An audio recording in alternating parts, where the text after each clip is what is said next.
What about ye? In the garage today we have a Renault Trafic. It's been featured before on the channel, this thing. And we're going to do today a timing belt.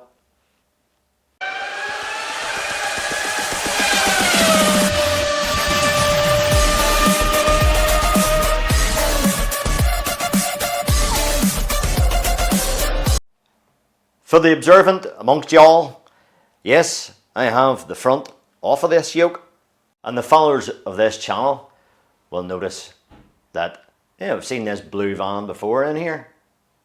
Well, this wagon was in a couple of weeks ago for a service and to fix his electric window on the driver's side only. And so when we did the service, I noticed that he had no coolant in the coolant bottle. The coolant bottle was completely empty. So, well, how do we look further? And we discovered that he needed a radiator, leaky radiator. So the front is off this big yoke here because he needs a radiator predominantly. But what I also told him, there's 185,000 miles in this car, in this van, and I told him, like, you're going to have to do a timing belt. If you're intending to keep this thing, you need to change your timing belt. You really do. If the belt breaks, you know, it'll basically scrap this van. It wouldn't be worth fixing.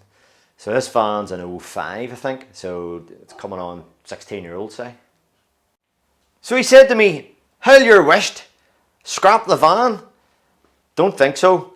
I need to get another couple of years out of this van. I don't want to buy a new van.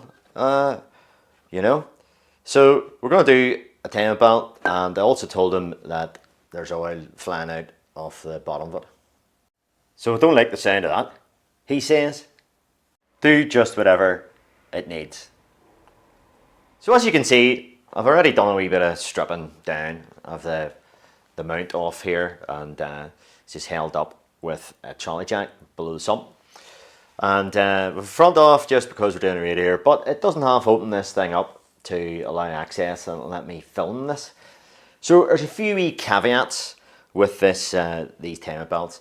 This is a 1.9 F9Q engine, a 1.9 DCI, and this was the DCI 100. There's a couple of different variants. The 2-litre M9R engine that's in these Trafics, and Nissan Primastars and Vauxhall Opel Vivaros, I think. And this 1.9 DCI may be in Lagunas and other Reynolds, stuff like that. So anyway, there's a few different ones. The 2-litre M9R's timing chain, and the 1.5 DCIs, the smaller DCIs, are slightly different, just the way they're marked and things like that. So I've already the lower pulley off, as you saw, and this basically is a washer and a spacer that I've put on, and that's I just put that on there to allow me to turn the engine to get it at TDC, you know. So I'll just pull this off again just to show you. So what I did first of all, knocks the camera. What I did first of all was I buzzed this crank bolt. So this is the original crank bolt.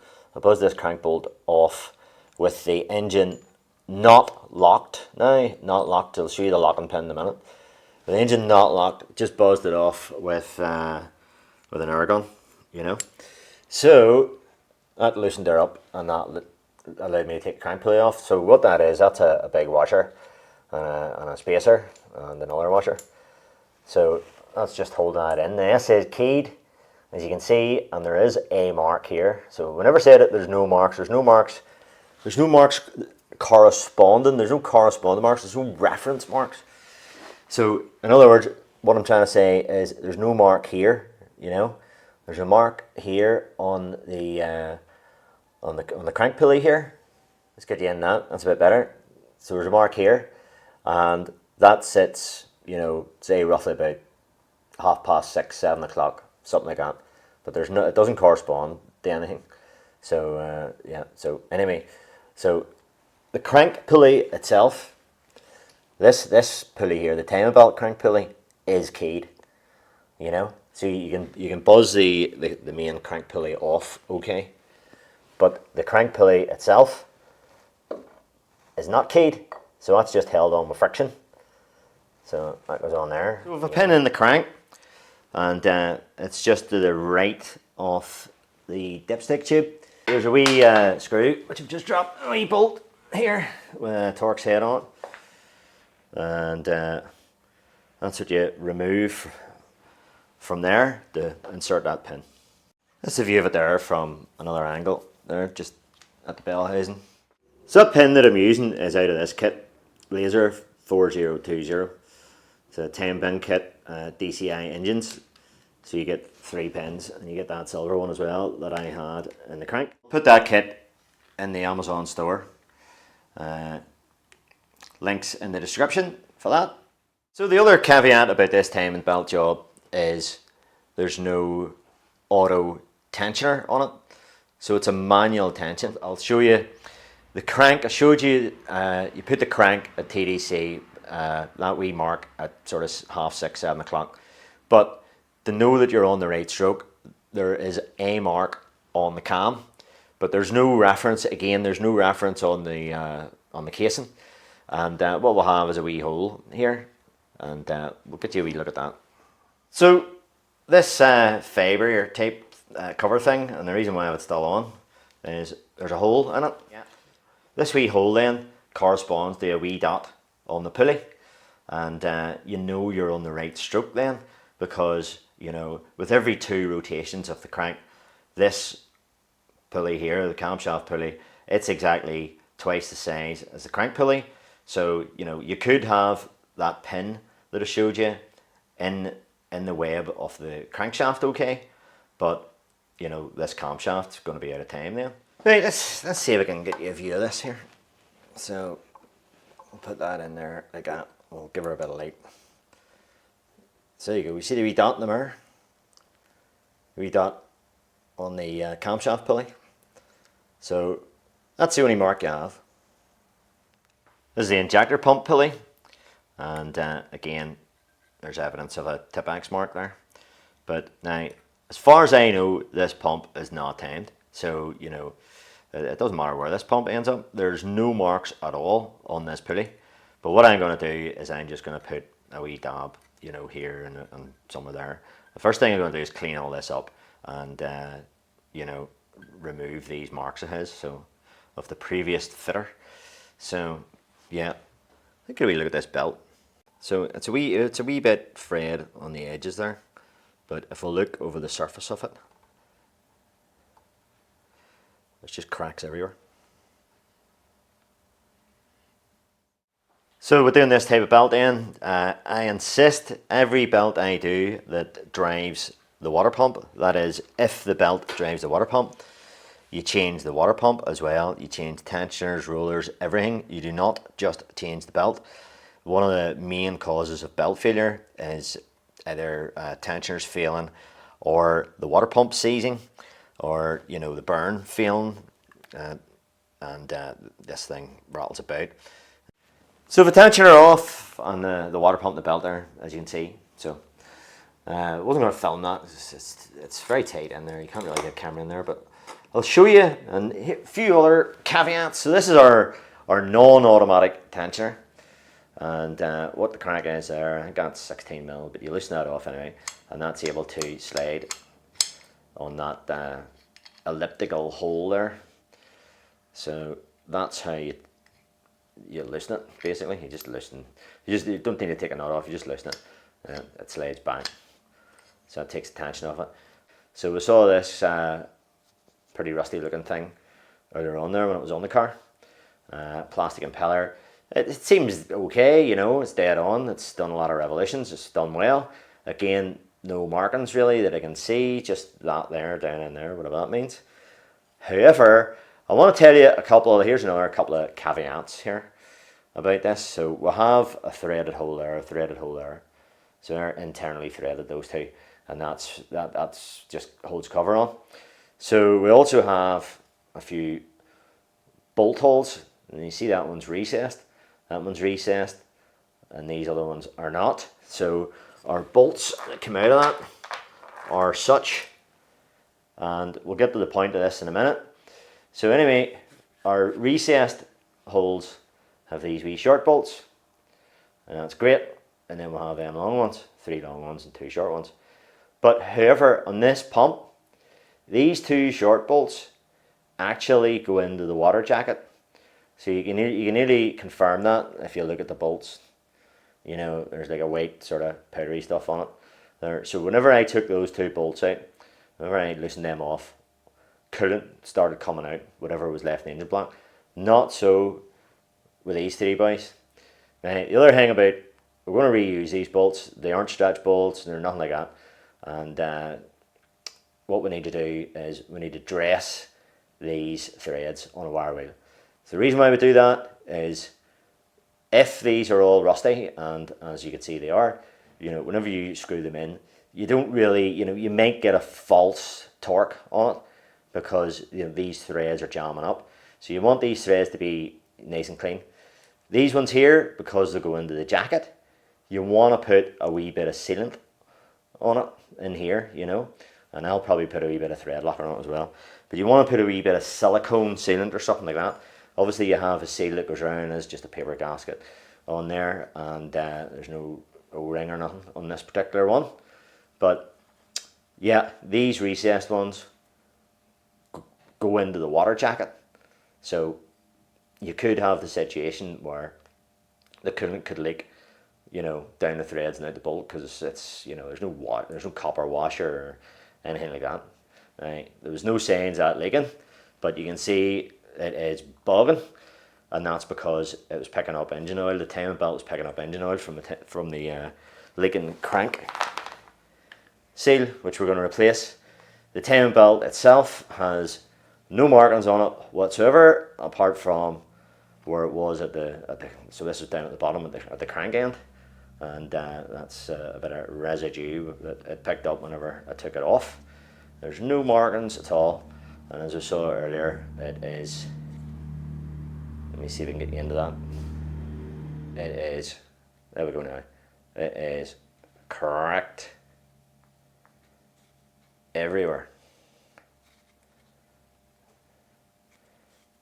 So that's a worn timing belt. On the inside, sometimes you would see cracks starting to form in here, but not so in this case.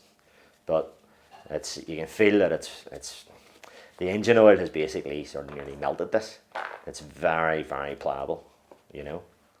Okay, so we'll go back to the engine here just for a few observations, and as we can see, I have put on a few wee marks here and there.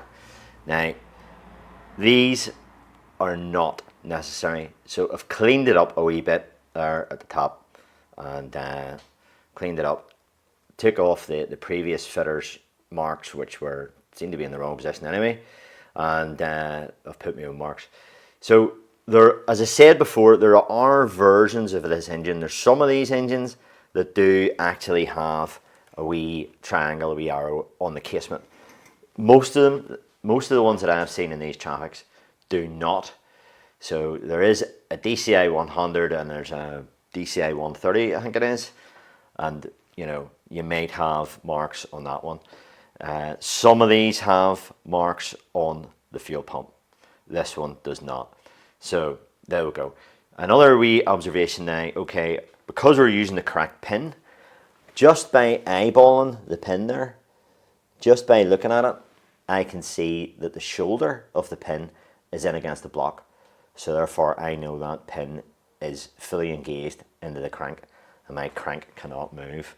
But what we're going to do for the new is we are going to give this all a clean up, and we're going to change this crank seal.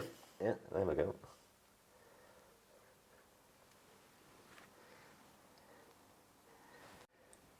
So before we do anything, first of all, we're going to get this whole area cleaned up.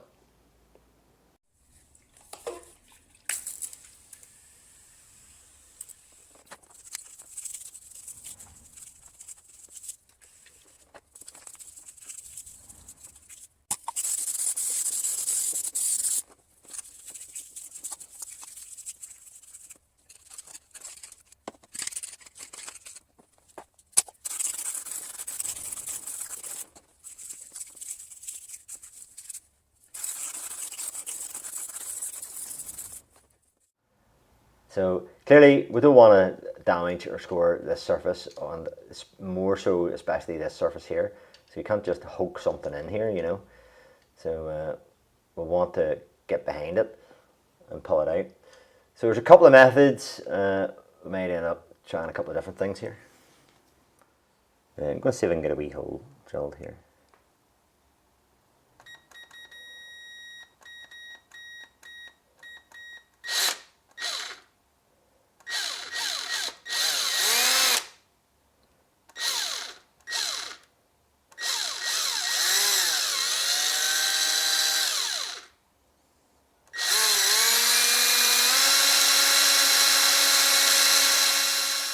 There.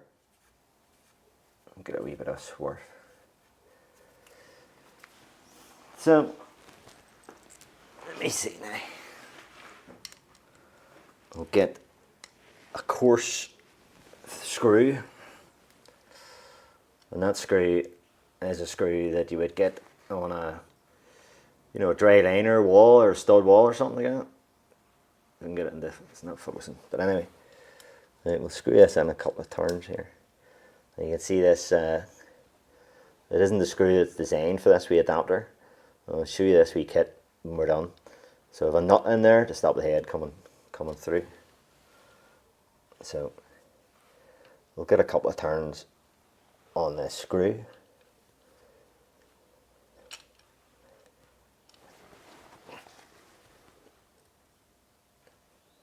We'll hope.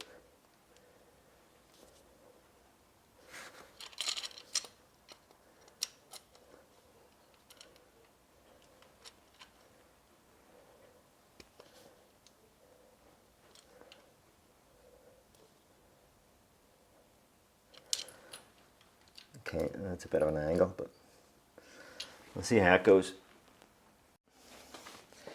I'll connect this boy over here on.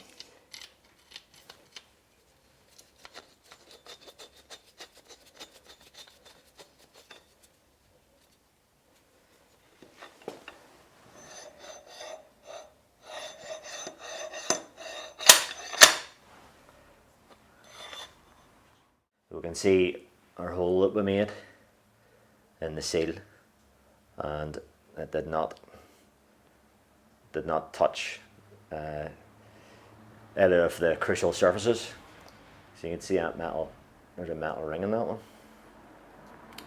But we just drilled it with a 2mm drill bit. The drill bit I started off with was wobbling about a wee bit, as you saw, so I actually changed it to a 2mm drill bit, which is a wee bit thicker, and so it did the job there. So we got that wee hole and screwed her out in a couple of turns, and that wanged her out. If you like that, there's a package, and I still have a package on that. You just keep it in it. It's a Draper 52321 there, and that's also in the Amazon store. It's not really that expensive either. Right, we'll just give that all a bit of a clean. The surfaces in there.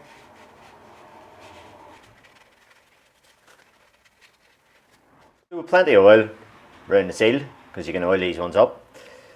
The thing about it is now, this wee spring at the back, so this inner sort of lip here, the inner one, so this one here is protruding slightly. If you try to just push this in on this particular design, and not all seals are as bad as this, you might be able to see it there, maybe.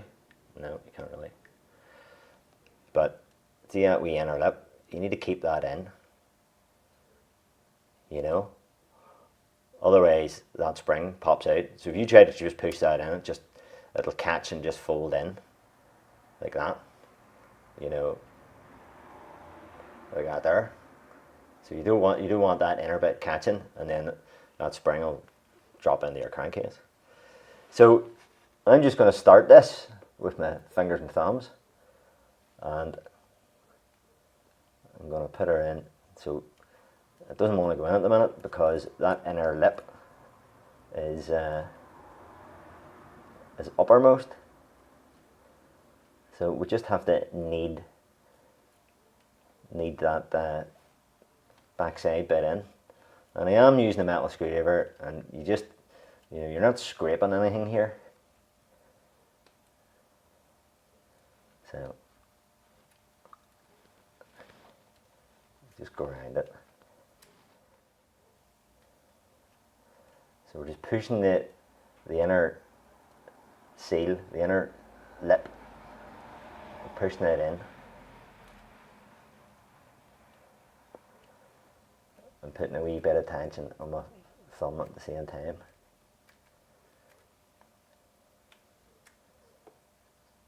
Or a wee bit of force on my fingers. So a wee bit of patience. If you put a wee bit of pressure on your fingers, you know, innermost, you can feel it going in. So just keep at that.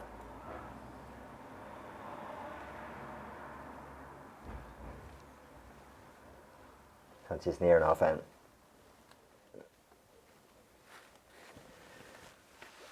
We'll just give her a gentle tap to see.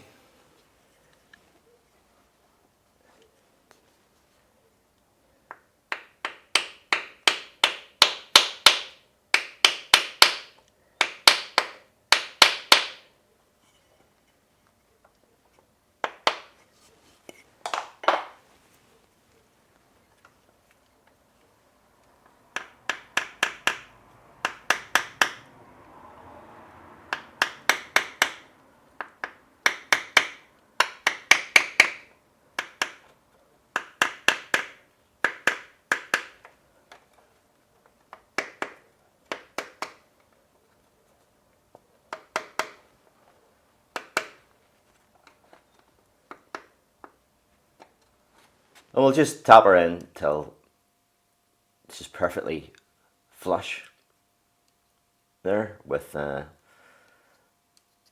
smaller piece of wood or whatever you've got. So I ended up just a couple of gentle taps on the edge there with that flat blade there. So the way the one that was in it was just below that chamfer there, if you can see that chamfer at the top there. So it's just in there, like we're talking mils here, and it gives it a good catchment on that inner part, which is actually the oil pump. So okay, I'm happy with that, you know. So flush with the surface would probably be okay, but I just think flush with that is it's very close to the edge of the oil pump there. So we're talking mils here, you know. But yeah, happy with that. So we'll proceed with the we'll give it a clean up, and we'll put the cog back on again. Hey, with the black all cleaned up, we've went ahead and fitted the water pump and the new tensioner there. The main bolt here, I've just loosened back so that it can move back and forward. If you loosen it too much, it can come off that bottom pivot there, so you don't want that to happen. So we'll need to get that back into position again, and we'll just have it so just like that. And we'll get our lower crank pulley on, making sure all this is cleaned out. So our belt then, direction on it is a Gates belt, and it has a mark for the cam pulley and a mark for the crank pulley. Line them up to the dots on the pulleys. So it's that sort of method that we're doing, and that's why the manufacturer in this case, in this particular engine, doesn't have marks on the casement. So with the belt on, but I'll just show you a few wee tricks, wee tips to how to make it easy to put the belt on, because it is quite taut, you know, because it's a new belt, obviously. So I've made the wee mark on the cam pulley with a wee bit of Tip Max there, and that was my own mark of where I decided, as I said, for my own reference, and this is where this comes in. So the line on the cam belt there for the cam pulley with the rating looking at you. So if you don't have the rating looking at you and it's way down the bottom of the drivetrain and you're on the wrong lane, you know, these two lanes, then this one here is for the cam and the other lane is for the crank. So those two won't line up if you're on the wrong lane. So if you had the crank lane up here, and that lane then would be, you know, halfway down the belt there somewhere, and you wouldn't see that rating. So obviously with the direction of travel there as well. And you can see I marked the fuel pump as well, just for my own reference. So, and it's going to go back to exactly where it was, you know. But anyway, what you can do to make it a bit easier, because it is quite taut, and you want to get it around that water pump there.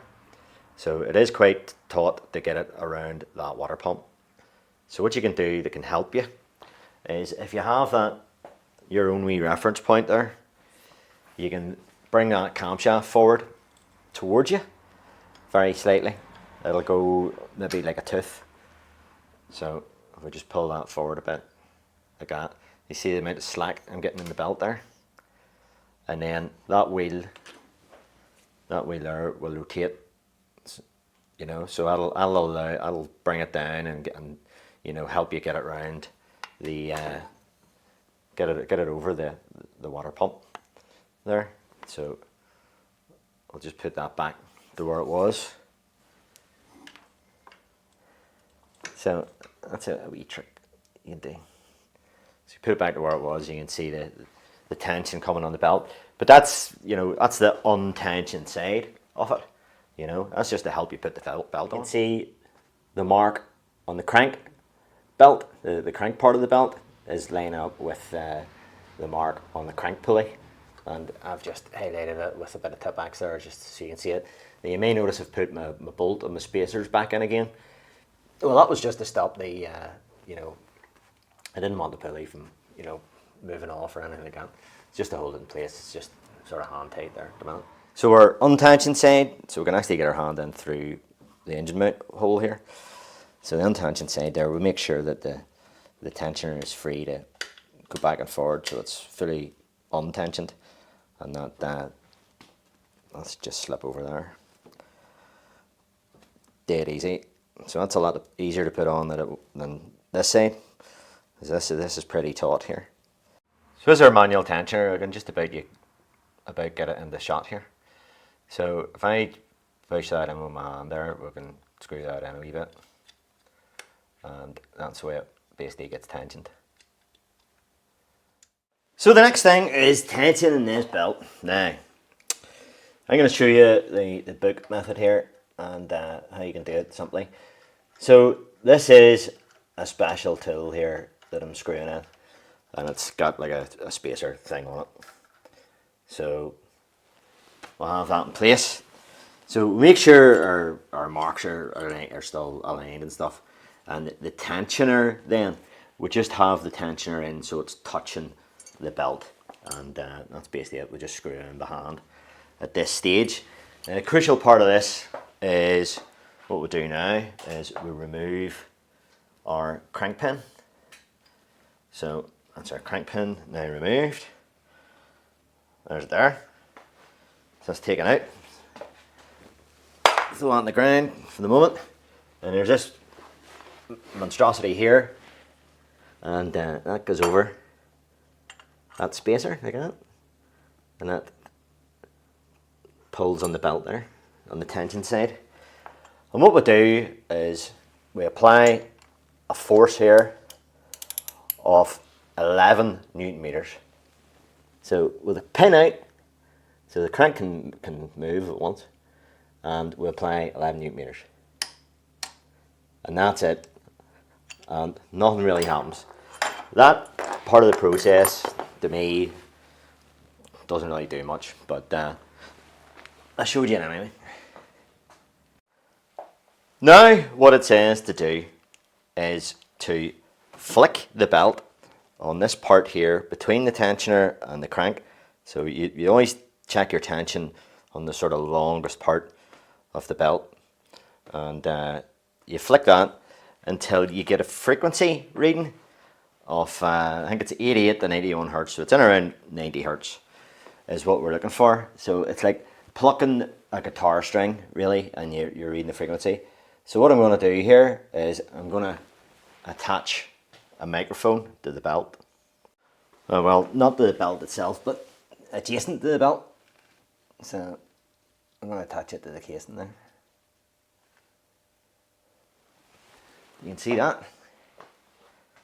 So it's a free app that I have on my phone, and I think you call it Carl Tune, and you can see it reacting to my voice there. So that's me talking there, so I'm going to flick this belt and shut up for a second.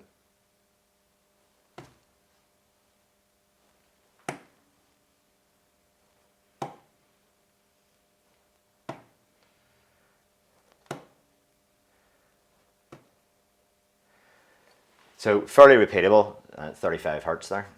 So I'm going to flick the belt again.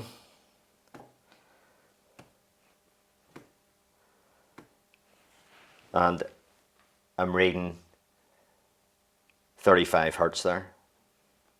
So I've tightened the M6 bolt that's acting on the tensioner. I'm not going to be able to show you, it's too tight in there. So I've just tightened it a few turns with my fingers, the M6 bolt, the temporary M6 bolt that's acting on the tensioner. And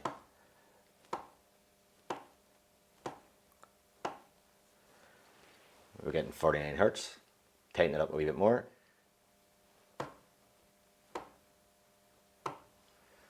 .65 hertz. So there we go, we've got it at 89 hertz.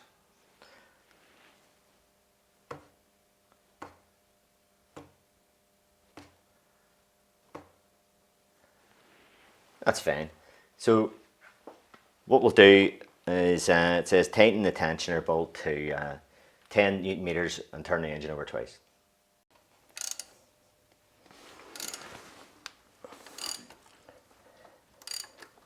And get our crank pin back in again. Now you might have to rock the crank a wee bit to get it in. I've already done that, and I know it's home because the shoulder of the pin hits the block. I'll just make sure our marks line up, and yeah, so that's why you need those marks there. Crank pin inserted, marks line up perfect. So what it now says to do is to repeat that pre-tensioning procedure. So remove the crank pin again, and we just check our tension that we have. So again, we're going to put this thing back on again and tighten it again to 11 Newton meters.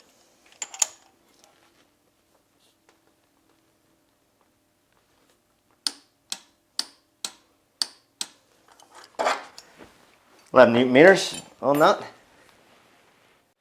Then we need to check our tension. I'll give it a flick.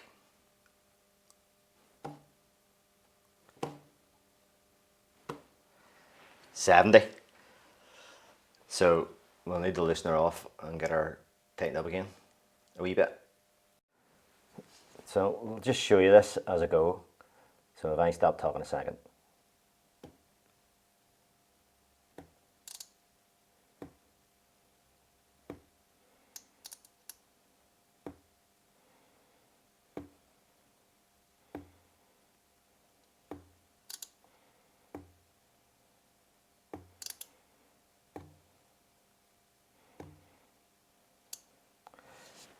Maybe we'll hold it at that.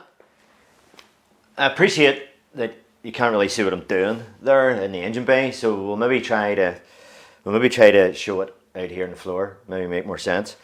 Now, first of all, the marks. There is a mark, an existing mark on the crank pulley, and there is a dot on the camshaft. There's no marks whatsoever on the injector pulley. So what I did, and this is just for my own convenience, I then transferred that on the casement, so that just purely that whenever we turn this over, you know, it's just easier to know, it's easier to find, you know, your position then, that you're at the timing position. Similarly then, we'll mark this one as well on the casement, because there isn't any on the casings that I keep talking about. Now, the tensioning procedure, so a wee bit of an explanation here, hopefully. So we get our marks lined up, we remove the pin from the crank.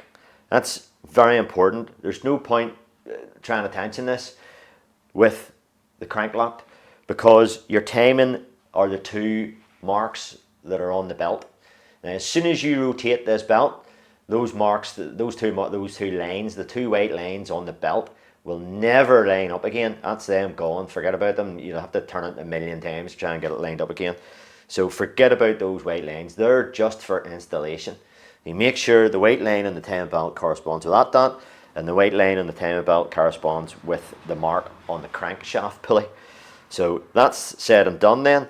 So this, whenever you tension, this is actually allowing this to move. If it's locked, it's not going to tension properly for you. So as soon as you unlock it and rotate it, it'll take all that tension out of it then. So anyway, right, so it is a wee bit sort of backwards to common sort of thinking. Right, so this tensioner, non-automatic tensioner, a complete manual tensioner. So when you take the nut and the washer off, there is this elliptical plane that the tensioner wheel can move upon. So as I said in the commentary, you want to have this nut and washer on there, and that is to prevent it from jumping out, because that can just lift out of that pivot. So you want it just to be able to move clearly with, not tight so that it's impeding its movement. So we'll just keep that off for the moment, just for the demonstration. So this M6 bolt you do not get with the kit. Any workshop will have a plethora of these that's worth its salt. And you screw this in, and it acts on this shield. It doesn't push on the actual tensioner itself. It acts on this shield, and whenever you move it in, that then takes that up. Now, the instructions, the procedure, the proper procedure for this is to pre-tension this belt. And this pre-tension in malarkey is with this thing here. Now, as you can see, I've had to weld a nut on it because whoever made this tool didn't understand how it actually worked. But anyway, so you get a kit with these sort of cups and all, and there's a couple of different sizes and what have you. This is the crank bolt out of that car. So if you notice, that has to fit inside there, and it has to be unimpeded. This is for pre-tensioning. So we screw that crank bolt into the crank pulley. We put this here on that. That wee boyo there then acts on the belt. It's not going to touch it in this case, but it doesn't matter. So, and what we do is we get a torque wrench and put 11 Newton meters. So that pulls that over, and the torque wrench clicks. So that's making a pull on that. Then what we do is we tighten this up. We tighten this boyo here up. And then we bring in our frequency meter to see how taut this belt is. So I brought in the frequency meter, and you probably can't see that because of the glare. Let's pop it up on something, but we're not going to do it here. And I then clipped this microphone to the lower casing that we had to clean up earlier on. So I had the microphone sitting there like that. All right, so we tightened this up in and flicked this, and I'll show you what I was doing. Flick this here until this read in around 88 to 91 hertz is the comments, in around 90 hertz. So that's a frequency of how much that belt is vibrating whenever I flick it. And you flick it like a guitar string, or you flick it like, we'll show you that in a minute anyway. So you screw that in until this gets up to 90 hertz, and then you tighten this boyo up, and the spec says tighten it up 10 millimeters, but just nip it up so it doesn't move, and rotator a full engine cycle 720 degrees, and then what it says is pin your crank again, in other words, to make sure that she's lining up. But you have to remove the crank pin to do any tension entirely. So what it says to do is basically do another 11 Newton meters in this, and then flick this again and, you know, tighten that up to get it up to the 90. Now, my opinion, this is just my opinion, that if you use this app and a microphone, and even if you don't have a microphone, you can get somebody to hold the phone close to the belt, close to this point here. You do not test the tension here or any other points. It's there is where you test the tension. There's a plethora of other videos on YouTube. What I do whenever I do these type of jobs is I look at other videos to see what, you know, the main component of the video that is skipped or missed, or they skip over, or they do wrong, or whatever. So most of the videos on these DCI engines are in French. Fortunately, I can speak a bit of French, but anyway, it doesn't matter about that. And they all seem to test the tension up at the top with a tension tool like this. One of these things. Now, I don't know where they're getting their settings from. I don't know, because there's no manufacturer's data relating to the tension in this belt using this tool. And they all seem to, for some reason, because it's handy I suppose, is check the tension up at this area here, up the top, which is the wrong place to check it. The belt is tensioned here, so you need to check the tension on this, the main plane. On any belt that if you're having to sort of manually check the tension, and yes, experienced mechanics will say, well, you know, you just turn it the quarter turn and all that there, but this app is free here, and you don't even need a microphone, you know, and you can check your tension accurately for free. So anyway, so where was I? So yeah, you want to get this up at 90 hertz. That's basically it. My opinion is that you know, if you get this belt at 90 hertz using this app, you don't need that.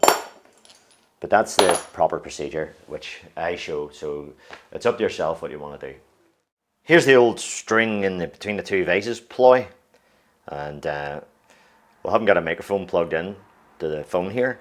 I think the microphone, I take it the microphone must be down here somewhere. So it works better, I think, with a plugged in mic, with a lavalier microphone. But if you haven't got one of them, you could maybe just hold the phone to the belt.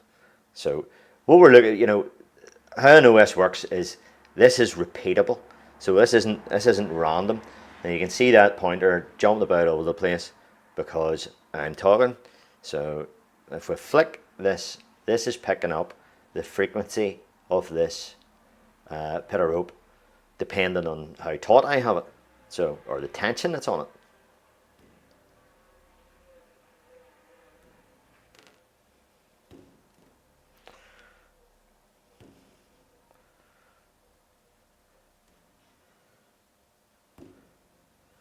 Right, and it's consistently given us, well, it was 24 when I started talking, it's jumping all over the place, but it was consistently giving us 24.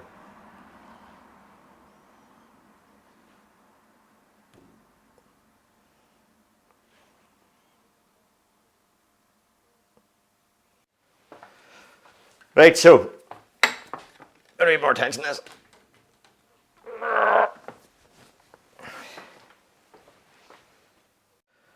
Right, so we have a bit more tension on this bit of rope. So let's see.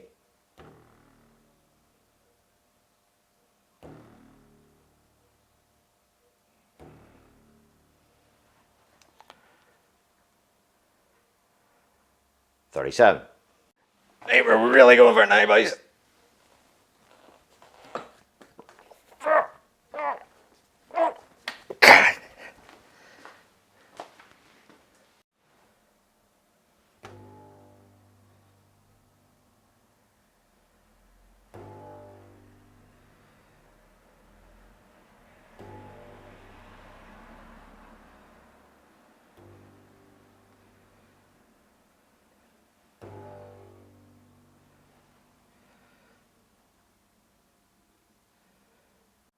So you can actually hear the audible tone of the string, you know, whenever I tighten it up.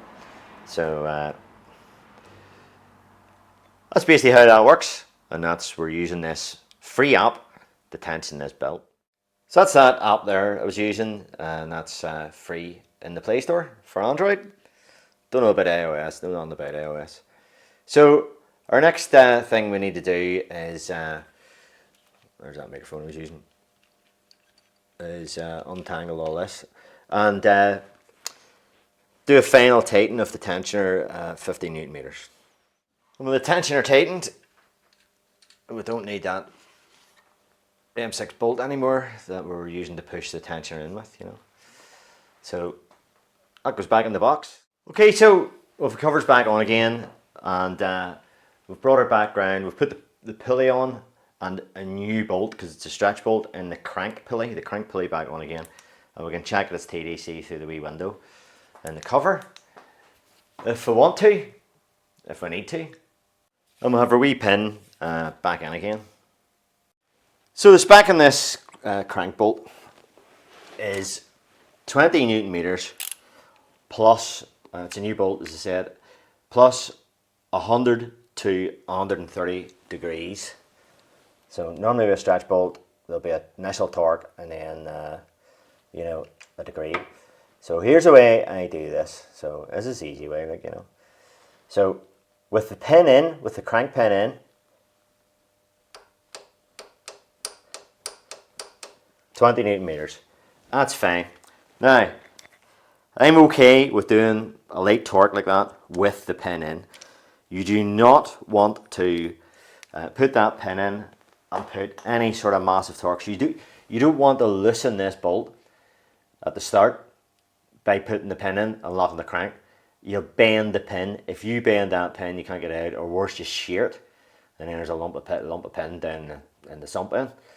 So that small torque at 20 Newton meters is fine to do with the pin in, and so it's just a case of taking the pin out now. So we make sure the pin is out for the final torque here. So you could do this final torque a few ways. Now, this is the way I got to do it. This is the easy way as far as I'm concerned. So what we're going to do is we're going to mark this bolt. So it's 20 Newton meters at the minute. Pin is out, very important. And we're going to mark this bolt at the 12 o'clock position. So that's our starting point. We'll mark the pulley as well. So we need this mark here to go around 100 to 130 degrees. So 90 degrees is there. So 100 is going to be about there. 120 is about there. So about 4 o'clock. So say that's 90 there. We'll call it about roughly about there. So that's where you want that marker and that bolt to end up. So with the pin out, very important, the pin's out. We're just going to rattle it around with an impact.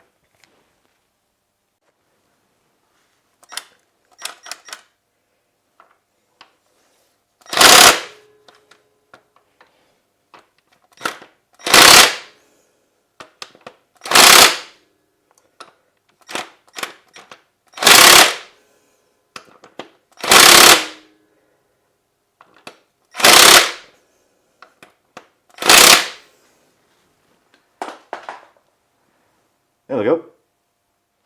Right, and that's it, partially back to air again, enough for a startup. As you notice of the top bit there with the intercooler on, temporarily. If I don't have the intercooler on, it'll detect a no boost. So it'll start and then stall if I don't have the intercooler on. So that's just on temporarily with a bolt, just a couple of threads there on either side. And the boost pipe's connected. The air filter box back on again with a MAF sensor connected then. So that'll give us a chance to get her on. Jack is down off the sump. I've put a new alternator belt on, serpentine belt on. Because there's the one that was on it. Renault. Made by Deco. And well, I'm going to put that back on again. Just remember to put that wee bolt in where the pin to lock the crank went in. Just a wee note on that crank pin that I forgot to mention. So as I said way at the start of the video, the pin goes into a slot, so it's unable to move. But if you're too far around, that pin will actually go in, you know, so it'll go into the shoulder. So if you've missed that wee slot, the pin will actually go in. So just watch for that. So our intercooler's connected, as I say, but no radiator. The radiator I got for it, the box was right, the part number's right, but the radiator that was in the box was incorrect. But we'll give it a restart up anyway. Maybe a wee bit of coolant comes out.